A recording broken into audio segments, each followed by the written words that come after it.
Play today. 18 plus gamblingcare.ie. This is News Talk.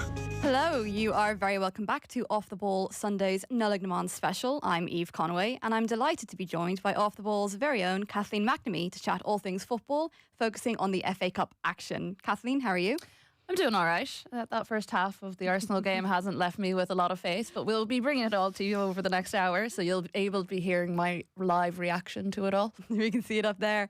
So before we dive into talking about the biggest stories in the Premier League and the FA Cup this week, here's an update on some of the cup action as it stands. So it ended Derby County 1, Leeds United 3 in the early kickoff today, and it is currently West Ham 0, QPR 0. And then, as Kathleen alluded to, at the Emirates, it is Portsmouth 1, Arsenal 2. But speaking of Arsenal, Kathleen, the storyline or the score doesn't exactly tell the full story of that first half. No, it was a very chaotic opening 10 minutes with it going 1-1 between Arsenal and Portsmouth. And then Martinelli managed to get a great header of the ball. And then Arsenal did get a penalty about towards the end of the first half. Madueke stepping up to take it. And it was one of those really annoying penalties to watch because he very much ran up to the ball, stuttered a little bit. As a result, got absolutely no power behind it and also had no direction on it either. So it just kind of skirted to the right of the goal and wide. Now, he wouldn't be the traditional person, I suppose, to step up and take penalties, but you kind of feel against a team like Portsmouth, that's one that you're just burying. You're not trying to do anything fancy with it. You just get it in the net. So it's actually, for a game that you potentially would have expected Arsenal to dominate a lot more than they have, it's been an entertaining start. It has. I mean, Portsmouth sit 21st in the Championship. So, you know, by all intents and purposes, it is a game you'd imagine more like something like the Man City scoreline, maybe not that extreme. But in terms of that penalty and the style of taking the penalty, it's one of the ones that looks good if it goes in. And then you're left with a bit of egg on your face if it doesn't. But I also think, though, I don't believe that it does look good, even if it does go. It's brazen, yeah, but I always question, why would you bother taking the risk? Yeah. You know, most of the time, like, fair enough, if it's a game like, I don't know, the City game the other day and you're 8-1 up, then fair enough, you know, take your chances, have your Panenka moment if you want it. But in any other situation, I just don't think there's any point because you're kind of making fun of the other team a little bit.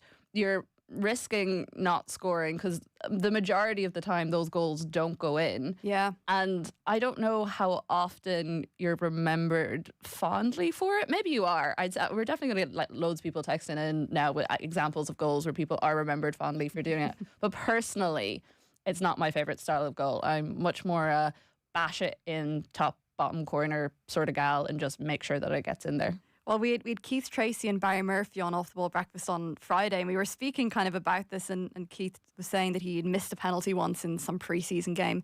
He thought he was going to get slaughtered by the manager for it, but a player on his team had missed a penalty trying to do one of these fancy little Panenka moves, and he got most of the lion's share of the blame for losing that penalty shootout. Which, yeah, I can understand, especially in obviously this was not a penalty shootout circumstance, but oh yeah, if you attempt it in a penalty shootout, then you're even worse a person. Like, why would you put your team through that sort of stress, your fans through that stress? Because I think you can always, I know it happens in the space of about 10 seconds of taking a penalty, probably not even that long. But if you're someone watching that and if there's something on the line, that 10 seconds feels like 10 hours. And when they do the little stutter, I can always just feel myself shouting at the TV. Even if it's a team that I'm not particularly supporting in that moment, like obviously if it's someone against Arsenal, I'll feel very differently about it. But if it's just two totally neutral teams that I'm watching and I see someone do that, I'm screaming at the TV, no, don't do that. That's so unfair and so cruel to your fans. Especially with a scoreline that's still pretty close. I mean, the second half has just kicked off here. Arsenal only 2-1 up. And as we've seen yesterday, you know, the FA Cup, really anything can happen, and it's at Portsmouth, so you know you don't have the home advantage of the Emirates. Yeah, like Macclesfield yesterday. What was brilliant, and it's you. I mean, the nearly more than the match itself. What I loved watching was the coverage afterwards. The fans going mental, the owner going mental, John Rooney, Wayne Rooney's brother, and Wayne getting quite emotional doing the punditry on the sidelines. I think, and I was saying this earlier during the paper review, that you tend to get a bit cynical, maybe eye rolling when you talk about the magic of the FA Cup and does it still exist and how commercialised football is and how much money there is nowadays in the top flight of English football. But when you have a team who are 117 places below the team who won the FA Cup last year. And that in itself was a great story last year with Palace winning it. So this is almost even more magical part of the story. Like, well, obviously not magical for Palace, but in terms of the FA Cup, and that, as you say, you can still have these stories in football in a game that has been so driven by money and is so driven by politics, as we've seen in like recent years, especially in the last couple of months with the World Cup this summer. But like John Brewin had a great piece, I'm not sure if you guys were talking about it earlier, in The Guardian about Macclesfield and about, you know, where they've come since 2020 when the club basically was ceasing to exist and the town had kind of fallen out of love with how the club was being run and the football that was happening, and they were getting like relegated constantly because of different financial penalties that they were receiving. And to see scenes like that yesterday and to see how they actually, you know, changed the club over the last 5 years, because that's not a lot of time as well to put in the sort of work that's happened, and the fact that, you know, a lot of the fixtures and fittings were bought relatively cheaply by the owner. The fact that, you know, they brought in that pitch so that it can be played on all weathers, and it also means that they can rent it out to different teams during the week. So they're not just, you know, they're getting revenue from that as well as match days.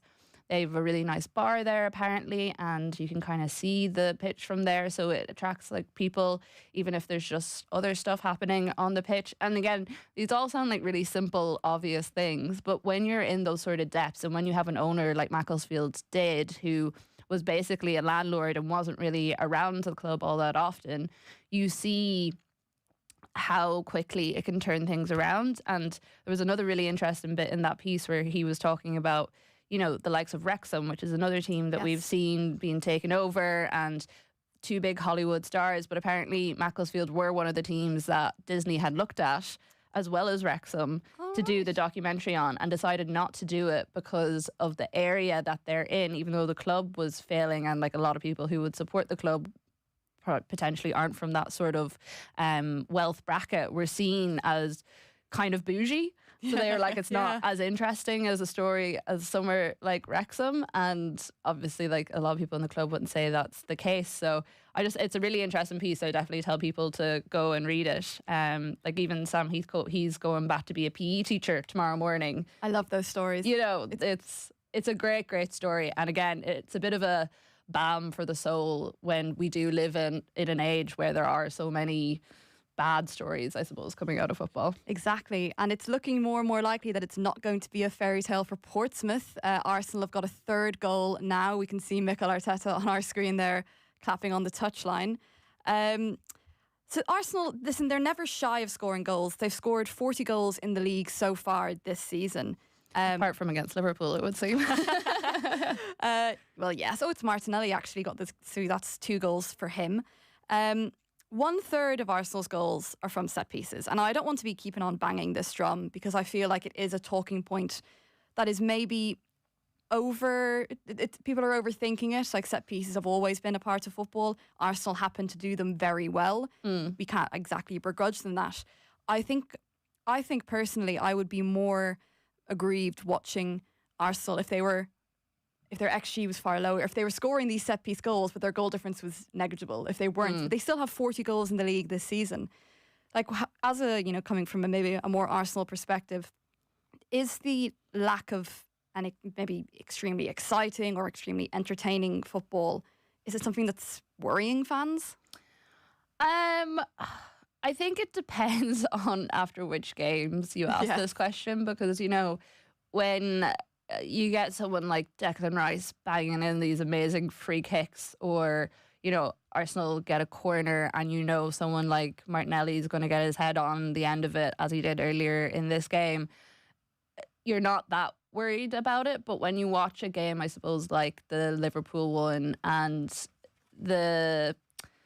Arsenal have been reliant on set pieces for far longer than just this season. I think it's come more into view this season because I think a lot of other teams are also starting to rely on the set piece a lot more. Like, you look at long throws and how much they kind of dominated the start of the season, and everyone was giving off about them. I'm not a fan. A little bit. I think we had this conversation on the football show at some stage over the last. We've had conversations in the office in the past few days, and some people really like the long throw era that we're in right now. I confess I don't.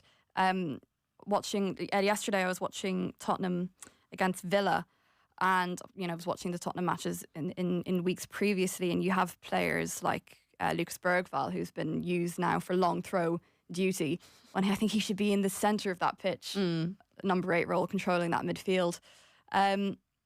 Speaking of a link between Arsenal and Tottenham, Thomas Frank, there's been a lot of managerial changes in the last week since last Sunday's show. Amaran's gone, Nancy at Celtic is gone, and yet Thomas Frank, having lost against Bournemouth and lost against Villa, he's still in a job.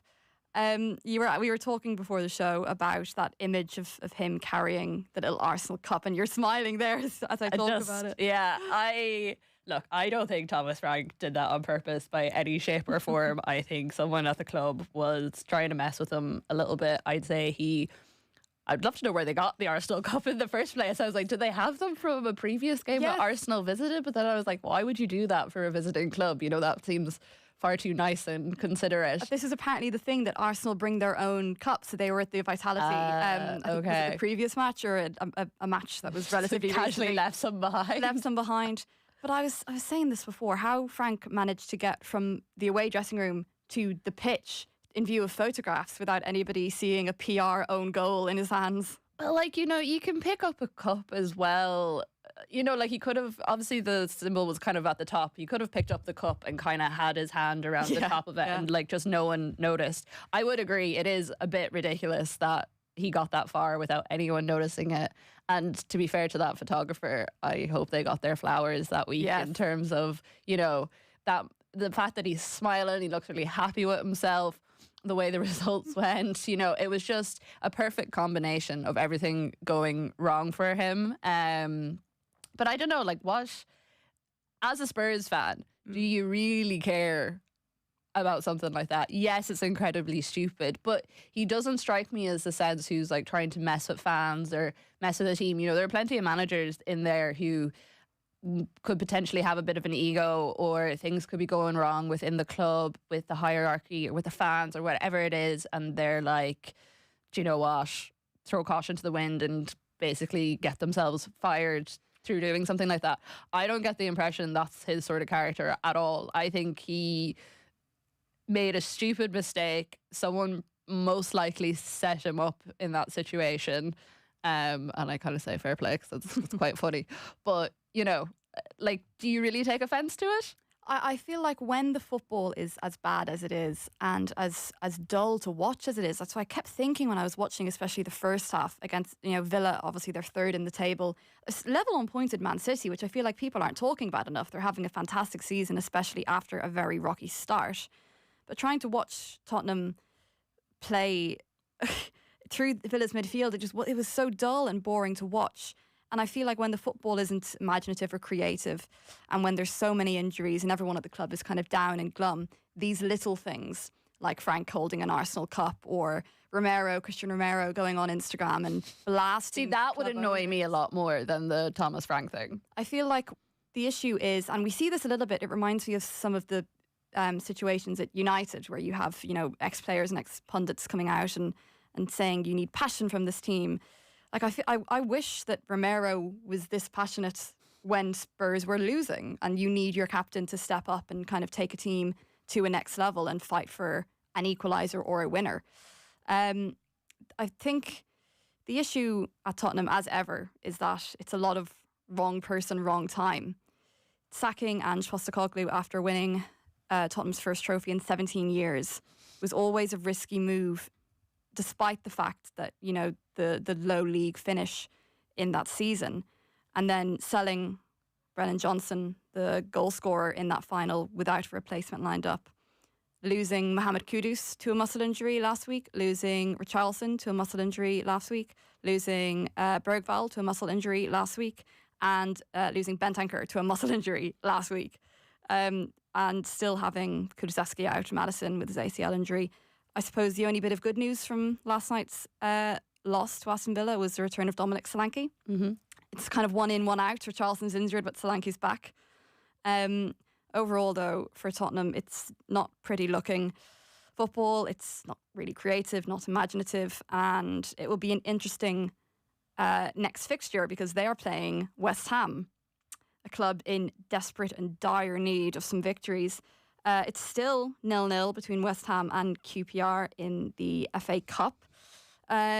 Speaking, again, I guess looking forward to this evening's FA Cup fixtures, we have Man United against Brighton is the 4:30.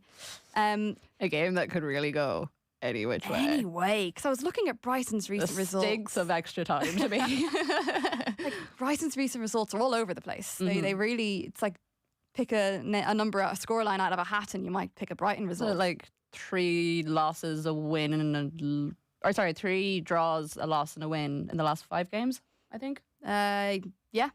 Something like that. Yeah, that's exactly it. Yeah. And I mean, you're looking at Manchester United under now interim manager Darren Fletcher, who, don't worry guys, if you were worried, he has Sir Alex Ferguson's blessing. Just if anyone was out there concerned, it's all fine.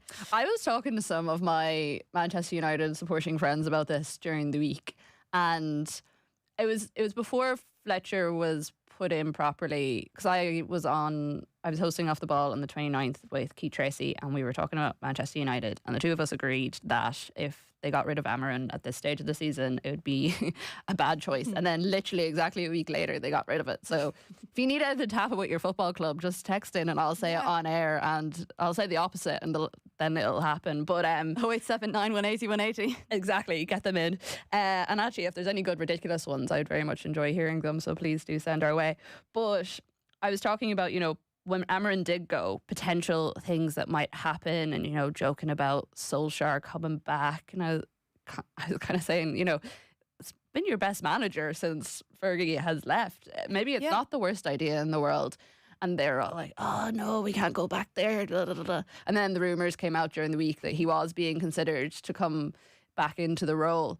And they all started getting so excited about it. And I was like, how fickle can you guys be? And then the news came out about Fletcher ringing Fergie to ask for his permission to take on the role.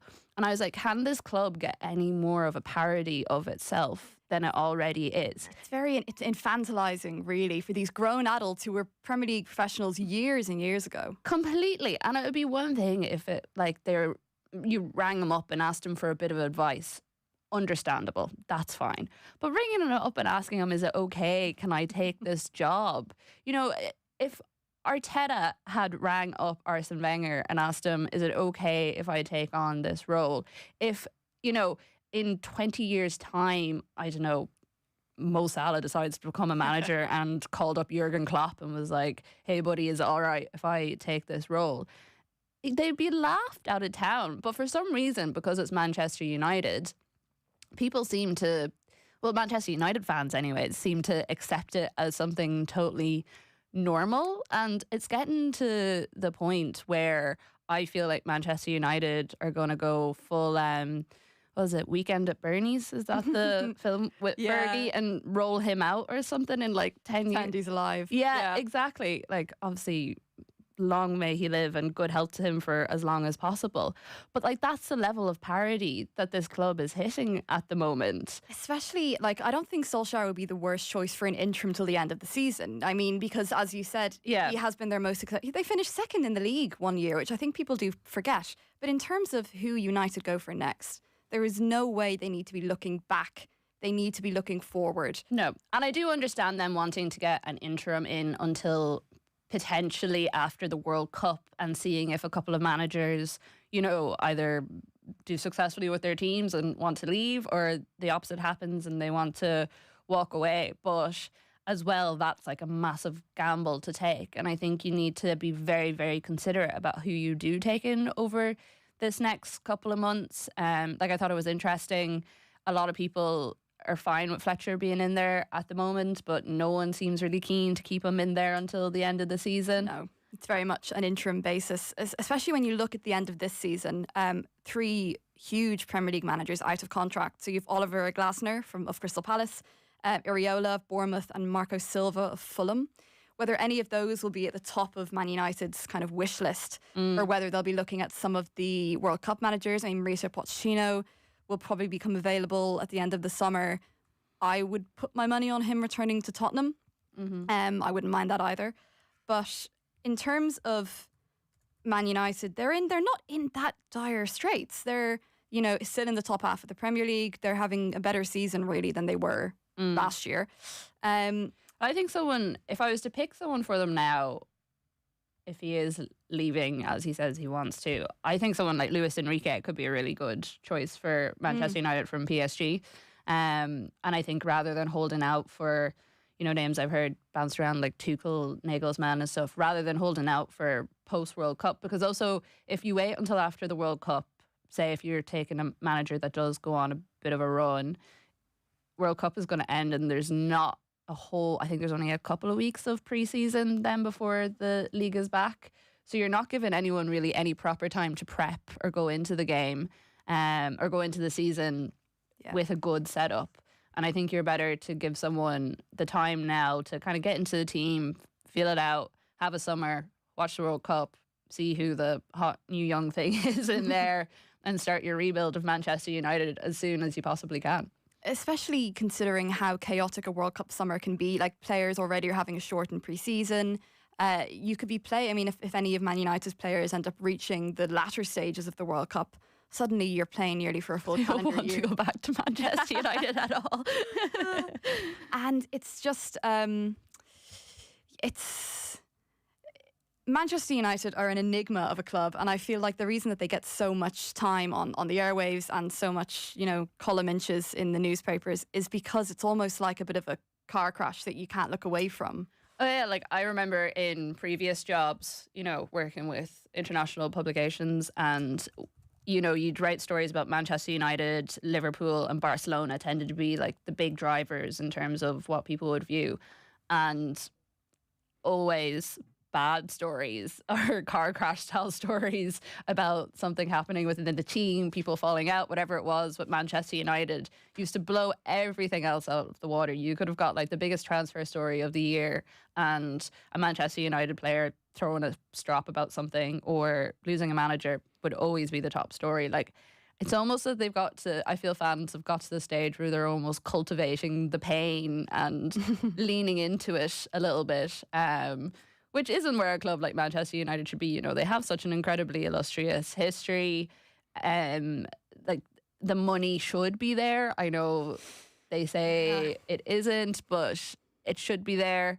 You look at not that there's really one to compare it to, but the time that it took a team like Macclesfield to turn things around, it is possible. Yeah. So yeah, I'm really interested to watch this match between Brighton because Brighton's a team that I generally enjoy watching. I think that they've maybe lost their way a little bit the last couple of seasons in terms of what the team is and how they view themselves, because they obviously had that great ability to develop younger players, and not that they became a feeder team, because that's unfair to say to a team that's in the Premier League and has survived in the Premier League, but they were getting poached quite a lot in terms of the players that they were developing, and I think trying to move away from that, they lost themselves a little bit in things, but hopefully it will be a good fixture and we'll get some entertainment. Exactly. Right, folks, we have to take a break now, but stay tuned because we're going to be talking to ex-Irish international Louise Quinn after this. Football on Off the Ball. Brought to you by William Hill. Download the app and play today. 18 plus gamblingcare.ie. This is News Talk.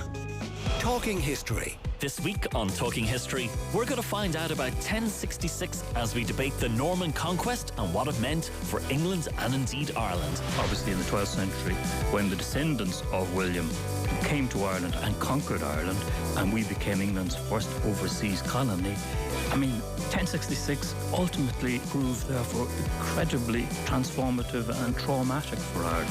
Talking History with Patrick Gagan. This Sunday at 7 p.m. on News Talk. Conversation that counts. Take control of your energy costs this afternoon with Oak Energy, Ireland's leading renewable installer for solar, batteries, heat pumps and full energy upgrades. Visit ohkenergy.ie. How many thousands of tomorrows make up a life? Each new day an opportunity to make the world a little better than it was the day before. At Toyota, we're always looking ahead to a better tomorrow, to a future of effortless driving and lower emissions technology, connecting people and communities across Ireland. And every improvement, big or small, brings us closer to that vision. Because good things happen when you're relentless about better. Toyota, built for a better world. Generally speaking, a well-oiled machine has simple bits and complicated bits, and they all work in harmony to provide a smooth performance. Like AIG Insurance. From you, the motorist's point of view, it couldn't be simpler. Click on AIG.ie, switch your motor insurance, and if you're 6 years or more claims-free, we will give you a 65% reduction on your premium, plus a 10% new business discount. And now, the oily bits. Normal underwriting acceptance criteria apply, subject to terms and conditions. Applies to new AIG Direct Car customers only. Minimum premium applies. Offer valid until 31st of December. AIG Europe SA is authorised by the Luxembourg Ministry of Finance and is supervised by the Luxembourg Commissioner for Insurance and is regulated by the Central Bank of Ireland for conduct of business rules. Something extraordinary is happening at Kildare Village. It's our extraordinary sale. Everywhere you look, you'll find extraordinary savings, including up to 60% off RRP on extraordinary brands. See KildareVillage.com for T's and C's and participating brands in the extraordinary sale. Now on, only at Kildare Village. At Nord Anglia International School Dublin, education is more than exams. Our students are encouraged to ask questions, explore ideas and think critically. As Ireland's only school offering international baccalaureate to students aged 3 to 18, we prepare young minds to thrive anywhere in the world. We have collaborations with MIT, Juilliard, IMG Academy and over 80 schools worldwide. Opportunities are limitless. See how your child can flourish. Visit naisdublin.com and book a visit today. We're freezing prices for 2 years in the Virgin Media Playhouse. Switch to our super-fast, reliable broadband now and freeze your prices on all broadband offers for 24 months from just €35 a month with no activation fee. Switch in-store or at virginmedia.ie. Virgin Media, it's playtime. T's and C's apply, subject to availability. New broadband customers and 24-month contracts only. You won't receive a price increase for the duration of this contract. From €35 a month for 24 months, €70 thereafter. Ends February 18th, 2026. To kick off its 50th anniversary celebrations, Hot Press presents History in the Making, The Concert, at 3 Arena on Friday, February 6th. Featuring live performances from Van Morrison, the Boomtown Rats, Damien Dempsey, The Frames, Imelda May, Clannad, and Irish Women in Harmony. And special guest, Michael D. Higgins. Tickets from $68.20 on sale now. Additional charges will apply. In partnership with the Go Loud network of stations. Football on Off the Ball. Brought to you by William Hill. Download the app and play today. 18 plus gamblingcare.ie. This is News Talk. Hello and welcome back to Off the Ball Sunday. Don't forget to get your WhatsApps into us at 0879 180 180. Just to give you a quick score update, Arsenal are now 4-1 up against Portsmouth and Martinelli has his hat-trick. So we'll keep an eye on that during the rest of the segment. But first, I am delighted to say that we have former Irish international Louise Quinn on the line. Hi guys, how are you? Hiya Louise, how are you? How was your Christmas and your New Year period? It was very nice, yeah. Very different. Obviously not having to do any training. Just lots of family time. Spent 9-10 days on the bounce in Ireland over kind of just after Christmas and New Year. So yeah, a nice change.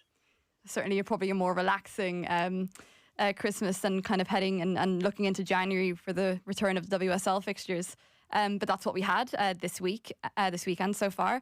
So I'll just give a rundown of the results that we've had so far. We've had Arsenal 0, Man United 0. That was yesterday. Then today, Chelsea beat West Ham 5-0. Tottenham bet Leicester City 1-0. Aston Villa bet Brighton and Hove Albion 2-1. Manchester City bet Everton 2-0. And then the Liverpool versus London City Lionesses game is kicking off. Kicked off at half two. So I kind of want to start with Arsenal, Louise, because listen, it wasn't maybe the most exciting game in the world, that 0-0, and I think you'll probably pretty much have to say that Arsenal are looking at this as 2 points dropped. Yeah, absolutely. If you look at in terms of just their dominance in the game, obviously a red card in the 65th minute, I think, for one of the United players, and it's just it's trying to take advantage when they are on the up, and you can see Chelsea again, obviously recently have dropped points, but you never write them off, and obviously City with a good, again, a very dominant 2-0 win over Everton. So again, it's really frustrating for them, and they know it. I think it's kind of been the story of their season, not taking advantage of strong performances or putting them away, even when they, potentially hasn't been their most exciting football this season. However, they've, mostly been dominant in most games, and, they need to take advantage of that and gain that momentum in terms of especially putting chances away. Louise, I know we talked about this a little bit before, but obviously with the news that Sleggers is staying on for another couple of years, I don't think a lot of fans potentially expected that news to come this season with the way things were going. Obviously, she has a lot of credit in the bank because of the Champions League win, which I don't think anyone had really predicted was going to come last season. But in terms of this season and the way the squad has set up, it still feels to me like she doesn't know exactly what her best starting team is, and also what it is per game. Because obviously, you're depending on what sort of side you're going to play, you're going to change things up a little bit. Do you think there's a world where, because of having that such immediate success and bringing, such a historic title back to the club, that there's a bit of second guessing herself this season and maybe not having the time as well to settle into the role because everyone's eyes are on the team so much because of that win? Yeah, I think so. I think it's, listen, as you say, she has a lot of credit. I think it's, some things where I still think, potentially the game plan is still positive. Listen, they're not doing dreadful, but they're not doing as well as, Arsenal fans and, potentially other teams, other fans. Would you not say for an Arsenal side, though, to be 10 points off the City at the moment, is that not the sort of terrible that you should be? If you have, I suppose, ambition for the club, you would consider it pretty terrible at this stage. Yeah, I guess when you're putting it into numbers, yes. And in terms of their, in their position, I feel like they can still always creep up and, get themselves into that Champions League position again. But I suppose these things, and I think the success she has had, I still think time is good for her and good for them. There's that fine balance. I've seen, you're obviously talking about the men's games. There's, seconds left, right and centre at the moment, especially this time of year. And I just think, again, I think she deserves that time personally. Listen, I'm, nowhere in the camp, don't know how the players feel, don't know, that sort of position. However, she has the capability and the ability to go and, pick Arsenal up out of, where they are right now. And, but is it a thing at the moment? Because, you look at, there hasn't been a, real consistent starting 11. And that is very difficult when you look at the 11 and then you look at players on the, on the bench as well. Beth Mead is, in, out, like the amount of wingers. You have Olivia Smith, who's just been brought in. Sometimes that then puts Caitlin Ford to the bench. And it's just about finding that balance. Is it something where it's also, she may need to be a bit more cutthroat and just stick with, a little bit more of a consistent 11? Or, is it maybe trying to keep players happy, but again, it doesn't bring that kind of cohesion? kind of consistent performance in the games, really. I suppose that the good news, if you can take any from that game, is that Leah Williamson is back now after a spell injured. Will that bring a bit more stability? Kind of, is that what the team is perhaps lacking? Like, they're not doing terribly. They're unbeaten since November 12th. Admittedly, that takes into account the long winter break. There was about a month off there. And unbeaten in the league since October 4th. But is it stability that they're missing? Is it kind of a bit of bite? Is it a hangover maybe from the Champions League? Yeah, I think you can put all of those elements in. I think having Leah back is, of course, beneficial in terms of everything positional wise. You want your, centre backs to be, you want that consistent. If you ever want a partnership, that is the one, a centre back partnership. And so having Leah back will be massive. She's clearly a leader. Again, the fans love her. It really just brings, she is Miss Arsenal. So to kind of have her back in there, yes, will hopefully bring stability. And again, it's just about in terms of how her fitness is, how, she gets herself back up and running. But again, it's just trying to, for me, is it now just to cement a little bit more of that 11, and keep, especially keep someone like Leah, injury free. And obviously, there has been some goalkeeper issues of late as well. So again, it's just, it's a mixed bag really, isn't it? It's, if your attackers aren't putting the goals in, defensively you feel a little bit more pressure. But obviously if you're defensively not as solid, your strikers feel like, oh God, it's all up to us. It's a real fine and mixed balance, and it's just about, for them, just getting that right. And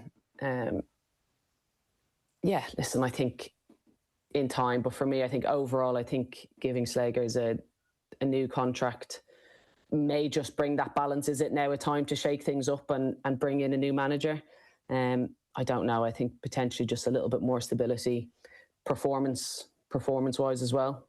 From the team, players obviously have to look at themselves as well. It can't be, absolutely put on the coach at all times.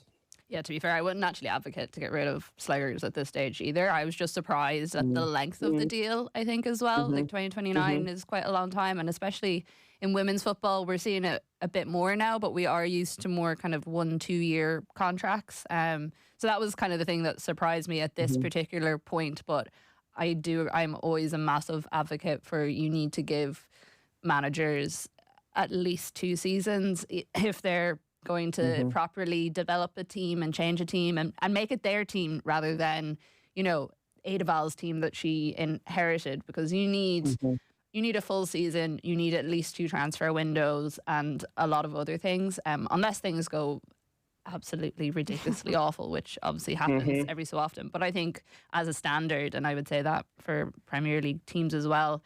Louise, on the other side of that game, you do have Manchester United, and we've seen them this season come into their own a lot more, dropping off a little bit now towards the middle of the season, but still in contention there with a relatively small squad as well. I thought that you were going to see them bring in some bigger players in the January window, and they have actually done that, which is surprising for this Manchester United team, because often they're a little bit forgotten by the hierarchy. But how do you think Mark Skinner and the squad are feeling going into this second half of the season?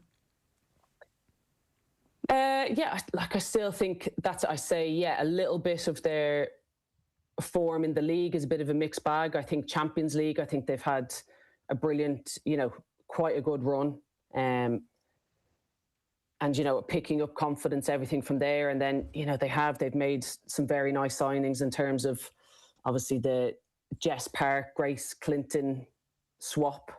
And Jess Park, I think, has been, absolutely brilliant for them.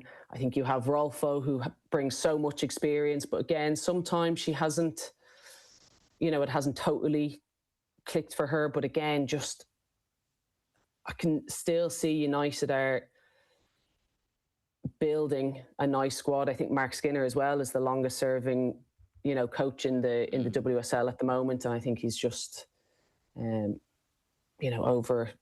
Oh, he's had, I can't even remember how long he's been in there for, but, in terms of having that trust in him, and I think now they're starting to get a bit of that,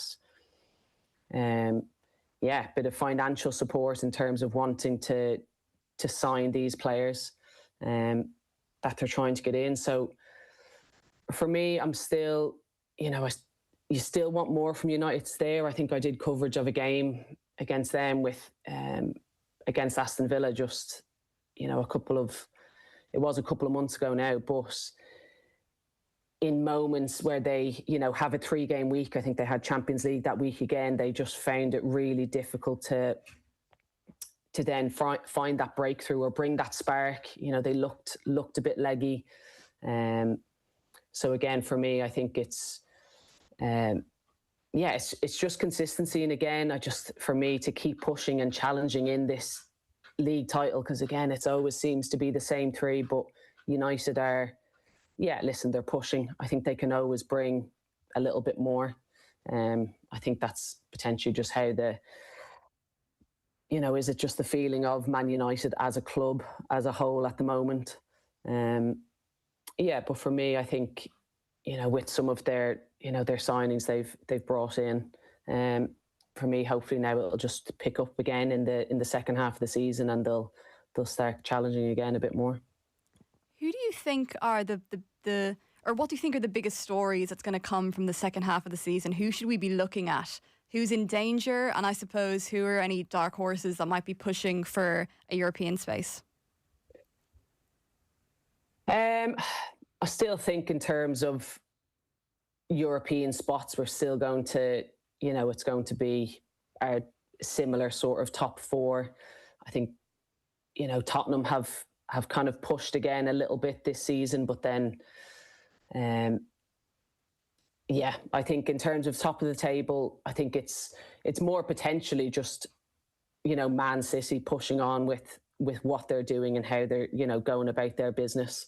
And again, in terms of their results, you see Bunny Shaw linking up with Viv Miedema, and that's the most terrifying combo in the world. And just to keep, Miedema fit. And I think she is starting to get back to, her best at the moment. She's constantly linking play. I think she's quietly kind of kept her head down actually for the last while. I know she's, coming back from injuries, but again, she's just going about her business really, really well. And then the same with Bunny Shaw after, some spells out. So for me, I think it's, are Man City just going to constantly keep checking their shoulder, or can they just look ahead, finish strong? But that's where, Chelsea, you can just never, ever write them off. And they pounce on the weakness of a draw or a loss, and they just pounce on teams. And then bottom half of the table, listen, it's just been really difficult to see, I think, Liverpool struggling as much as they are. I am a Liverpool fan, and I want to, see them do well. And they have, in terms of track record, a very good manager. They have very good players, but again, I'm not sure if it's just, they have no luck this year. If it's in terms of their cohesion, I know that Gareth Taylor's wanted to change up, how they play quite a bit to his style of play, which is obviously, a lot more possession based. And again, some goalkeeping issues there so they've just now brought in Swedish international Falk again, who is a very, very good goalkeeper. So again, I think having that stability in the back, pair of safe hands, hopefully it might, help turn their season around. I think it's interesting, we were talking earlier, Louise, about Macclesfield and the success that they had yesterday, and you look at a team like London City Lionesses that have come into the league. They're the only ones not associated with men's Premier League or big club, and one of the few that have been in there over the last couple of years. And we talk about it a bit on the Koi Gig podcast with Karen Duggan and Scarlett Heron, but they've brought a bit of chaos to the league. There's a lot of vibes, I think, would be the best way to do it, where they score a lot of goals, but they let in a lot of goals. Yes. But they've still managed to get themselves up to 7th place. And if it is Liverpool that are relegated this season, and like there's a very, very strong possibility of that, they're on 3 points at the moment. West Ham are just above them on 5. You know, it says a lot about a club that would let their team drop that far in the league when you are part of a club as big as Liverpool. You know, the fact that Kang has come in and done everything that she has with London City Lionesses and other teams across Europe and the States, it just shows what a little bit of an injection of money can do to help a side. And I think if this is to happen this season, people should be outraged, whether you're a Liverpool supporter or not. If you're just a fan of the game, you should be outraged, because the size of the squad that this Liverpool team has is not the size of a squad that a team of its calibre should be. The investment that's gone in is not there. They've had their own tragedies this season as well, which I'm sure are also affecting the squad in the same way that the men's side has. And I'm sure it's been an incredibly difficult time for everyone across the club. But this would be the biggest outrage that's happened in the WSL, I think, over the last couple of seasons, if Liverpool are allowed to be relegated. And I've been shocked that there hasn't been more thrown at it in the January transfer window so far. Maybe it's still open, obviously, for another couple of weeks, so maybe that will come. But for me, looking ahead to the next couple of months until May when the league ends, it's not really who wins the league. I think City are going to storm it at this stage, but I think Liverpool getting relegated, that will be absolutely outrageous and a real disappointment for Liverpool and its fans. I don't think it's a great look for the WSL either. I think you need to have, it's great to have your teams like London City Lionesses in, but you also need to have your, big teams that have the kind of, there's no reason why a team like Liverpool can't have the sort of support that other, like Arsenal are consistently, obviously, the most well-supported women's team in Europe. They've done that, they've taken years to build this and it's doing very well. But you look at the following that Liverpool has across Ireland, especially across the UK, they could be doing, I think, a lot more. To segue slightly in the last kind of 5 minutes or so that we have here to talk about Ireland and looking ahead, obviously the 2027 World Cup qualifiers begin in March. So many WSL teams have a strong kind of Irish contingent. Looking ahead now, first of all, I guess, Louise, you know firsthand yourself what the pressure is like when you're entering into a qualification campaign like that. What are these girls what do they need to do in the next kind of 2 months to prepare themselves for this? Yeah, I just think it's, these sort of preparations, obviously, listen, it's about playing, it's about getting game time, it's about, obviously then, staying injury free and, mentally putting yourself just in a good position. And again, it's, you could be playing for your club. That doesn't guarantee you're going to, get your game time for the Irish team. And it's just knowing, that fine balance. And obviously if you're in the squad, Yeah, so we just lost Louise there for a second. But I mean, looking ahead to the World Cup qualifiers, obviously you've Katie McCabe at Arsenal. You have kind of a stalwart of we know that she's going to produce quality for her club, and we know she's going to produce quality for her country. But you're looking at some of maybe the younger players, certainly the players who weren't around at the last World Cup. Missing out on the European Championships obviously was devastating. Yeah. So you have a lot of players who haven't kind of been through that before. And I think, do we have Louise back with us? We do. Yeah. Yes, should do. Yeah. So what will the mentality be like coming into this next couple of months?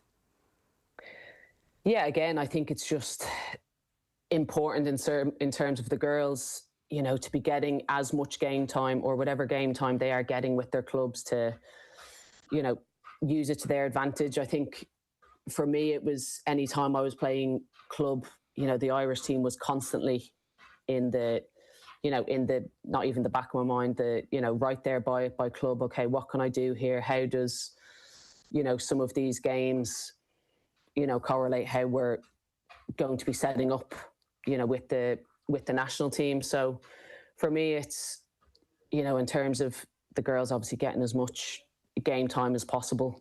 And listen, that's, it's down to them, but obviously it's out of their power. But again, you know, once they're just coming into the squad, knowing the role they have in the squad, you know, because every player is so important, and that's been the same all the years that I've been there. You know, every member that comes into that Irish team is as important as the next. And yeah, but listen, game time, fitness, you know, the mental side of the game, and again, bringing ourselves in to go play, you know, some top teams and building momentum through that group stage, I think will be, again, really, really important. You know, we've got some high flyers in terms of facing France, Netherlands, and then Poland, who just aren't too dissimilar to ourselves at all in terms of, you know, potentially being the underdog, getting to their first Euros qualifier or Euros tournament this year.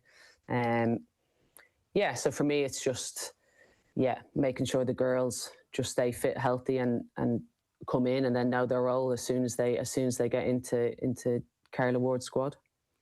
Exactly. And just to update people on the FA Cup action, it is full time now between Portsmouth and Arsenal. Arsenal winning 4-1 in the end. And then another Premier League club in action, West Ham, are currently 1-0 up against QPR. They scored, I was about to say just before halftime, but they scored at 45 plus 10. So we'll have to look back at that and see what exactly happened. But for, I suppose, kind of lastly, Louise, you've been to a World Cup, you've had those big moments.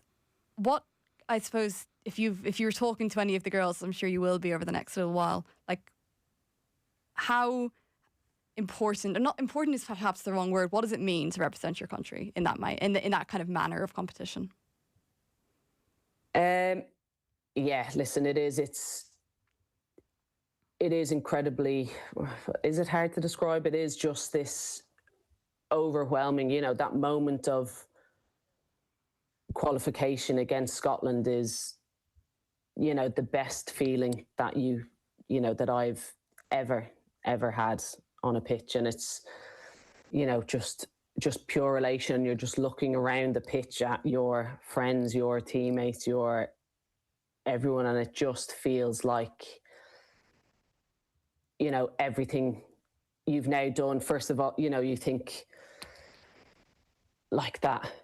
First, your dream has come through. Your dream has come true, and then you look around and you see that you've done it for your teammates, and you're like, you know, we've done it for the country right now. We've made history, and listen, if you can bottle it up and do that, it still gives me chills. But again, it's just about, you know, going out there, expressing yourselves, being yourselves, knowing why we do it, and, you know, the country that we do it for. And, you know, through the years, that's been enough for us in terms of some of that will, and then, you know, everyone else doing exactly what they need to do outside of the that Irish camp. But yeah, listen, that's a hard question, but it's also quite easy. How do you describe just, you know, one of the greatest feelings in a sporting perspective that you can have, because people were involved and it was about the people who you were doing it for and who you were doing it with. So I think that's kind of where it comes from. All right, listen, Louise, thank you very much for chatting to us this afternoon. Just to update you on one more FA Cup event, West Ham star Mavropanos has been stretchered off with what seems to be a worrying injury, a head or neck injury, during their clash with QPR. So hopefully we'll get some good news on that soon. Louise has left us. That was a lovely chat with her. And that means we are out of time here. But don't go anywhere, as Rachel Sheehan will bring us all the GAA action next with Sarah O'Donovan after the news. Keep up with what's going on at News Talk FM on Facebook. We've got it all. News Talk. Conversation that counts. So, you started off planning a little home update, and somehow that's turned into new tiles, a new kitchen and bathroom, and maybe new wood floors?